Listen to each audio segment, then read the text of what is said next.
Assalamualaikum warahmatullahi wabarakatuh.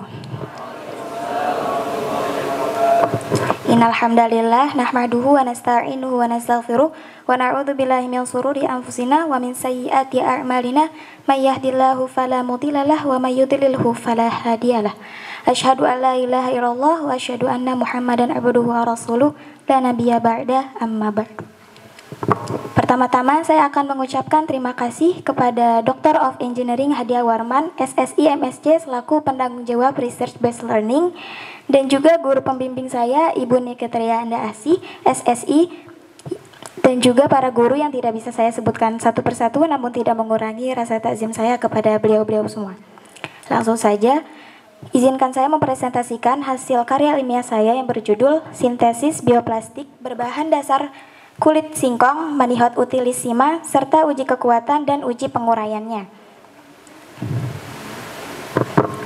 Perkenalkan, nama saya Siti Nurbaiti dari kelas 11, tempat tanggal lahir Jakarta 14 April 2009. Riwayat pendidikan saya TK di Al Islamiyah, SD-nya di SDI Hudatul Khairiyah, SMP-nya di MTS Tapak Sunan, dan sekarang di SMA IT Al-Qudah.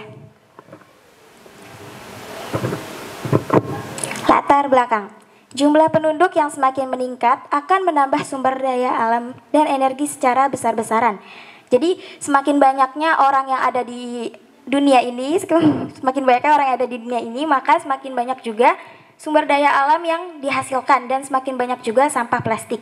Jadi di penelitian ini saya meneliti bagaimana cara mengurangi sampah plastik, yaitu dengan menggunakan alternatif lain dari plastik konvensional dengan membuat bioplastik. Dalil Al-Quran yang menginspirasi saya untuk meneliti ini adalah wala tufsidu fil ardi ba'da islahiha wad'u khaufa wa tama'a inna rahmatallahi qaribum minal muhsinin. Dan janganlah kamu berbuat kerusakan di bumi setelah diciptakan dengan baik. Berdoalah kepadanya dengan rasa takut dan penuh harap. Sesungguhnya rahmat Allah sangat dekat kepada orang yang berbuat kebaikan. Quran Surah Al-Alaf ayat 56. Rumusan masalah.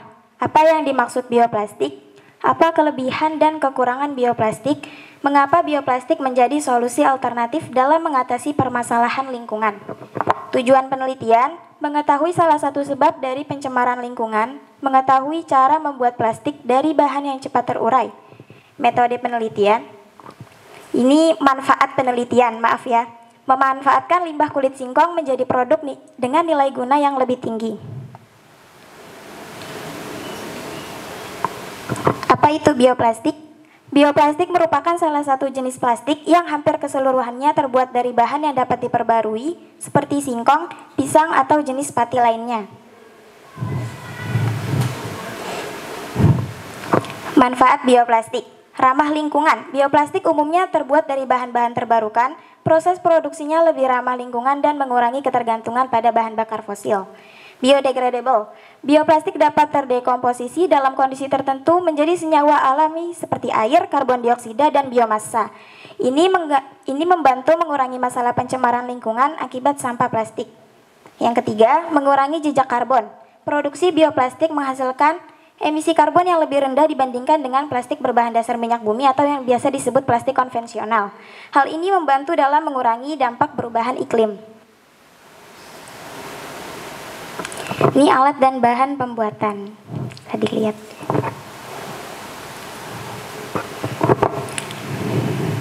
Ya.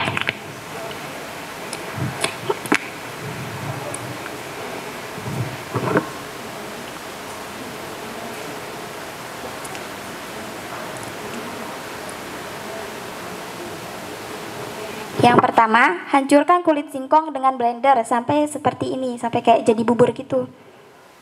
Terus masukkan bubur kulit singkong sebanyak 40 gram. Lalu tuangkan air sebanyak 50 ml dan tepung tapioka 20 gram. Kemudian cuka 5 ml dan gliserin 5 ml.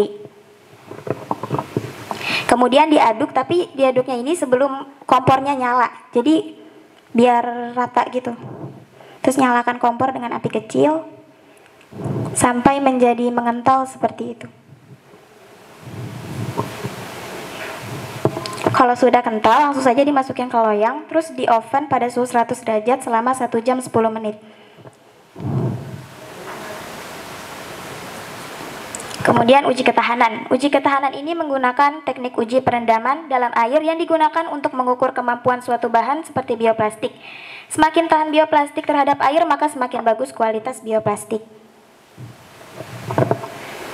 Nah, ini uji airnya, alat dan bahannya itu ada air, wadah, sama bioplastik di ukuran 3x3 aja, karena ini cuma sampel.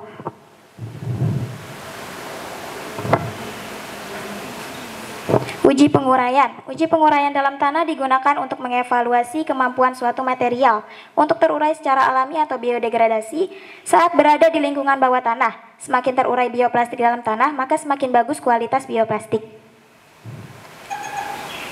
Ini uji tanahnya, jadi alat dan bahan itu ada wadah, tanah, sama sampel bioplastik.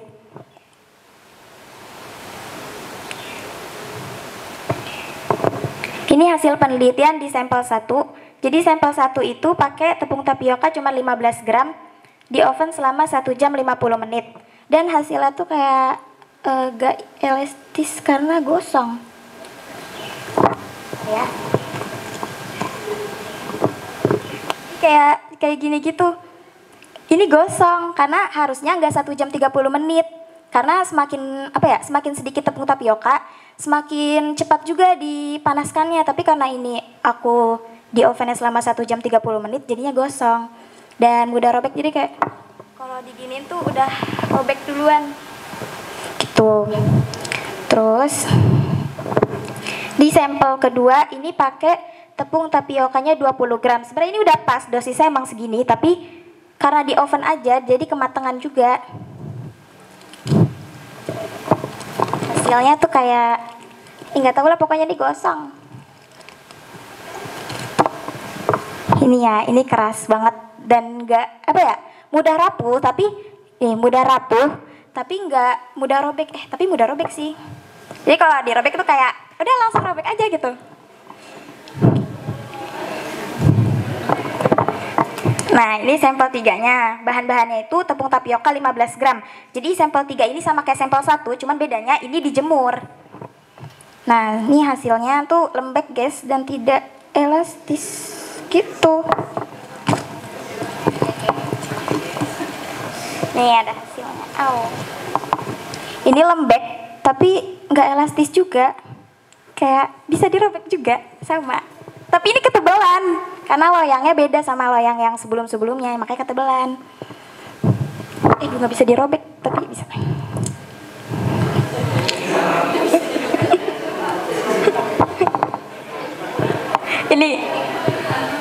Ini sampel 4-nya. Sampel 4-nya ini sama kayak sampel 2, tepung tapiokanya 20 gram, tapi bedanya ini dijemur sama kayak sampel 3. Ini tuh elastis karena ini kayak elastis pokoknya. Ini tadinya tuh gede, cuman dirobek sama salah satu santri. Gitu. Nah, ini elastis banget karena ini emang pas gitu, emang dosisnya segini. Apa? Enggak, ini enggak di oven. Aduh, gimana ya? Robek. Iya, tapi ini tuh gara-gara sempat dirobek gitu sama orang. Ya, tapi ini elastis kok, tenang aja. Tapi ini tuh di sini banyak-banyak bercak bekas kulit singkongnya karena pas di blender tuh nggak halus banget, harusnya tuh halus, tapi saya nggak halus. Nah, ini bioplastik terbaik yaitu sampel 4. Ini versi diwarnainnya ya. Jadi karena gabut jadi warnain aja gitu. Nah, ini hasil pengujian sampel 4. Di uji air ini bisa dilihat kalau ini tuh diuji airnya kan selama 24 jam ya, direndam gitu dalam air, tapi ini nggak terlalu hancur banget gitu. Jadi termasuk kualitas bioplastik yang bagus. Dan diuji tanah ini selama 7 hari dan dia tuh udah terurai, tapi emang belum sepenuhnya. Karena kalau bioplastik mau terurai dalam sepenuhnya itu bisa 3 sampai 6 bulan di dalam tanah. Ini percobaan 1. Jadi ini tuh Cuman pakai tepung tapioka sebanyak 15 gram lalu dijemur selama 8 jam di bawah terik sinar matahari. Jadi ini nggak pakai ini nggak pakai kulit singkong. Ini elastis dan tidak mudah robek. Ini tuh berhasil. Tapi karena penelitian ini saya pakai Saya pakai kulit singkong, jadi nggak terfokuskan ke sini. Tapi ini berhasil. Nih, kecil aja. Iya, ini pakai tepung tapioka doang, nggak pakai kulit singkong. Mudah robek, mudah.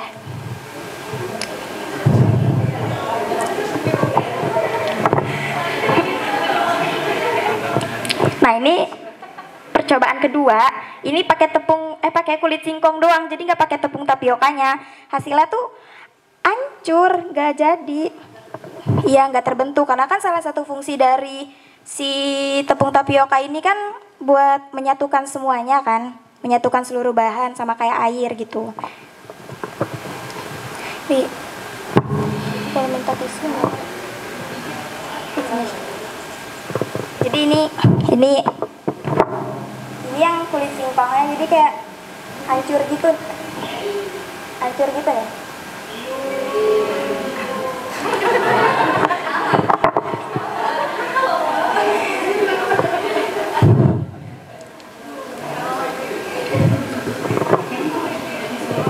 Ini kesimpulan, bioplastik pada dosis tepung tapioka 20 gram dan proses pengeringannya dijemur lebih baik kualitasnya dibandingkan dengan bioplastik dengan dosis tepung tapioka 15 gram. Karena semakin banyak tepung tapioka maka semakin kuat juga ketahanan bioplastik.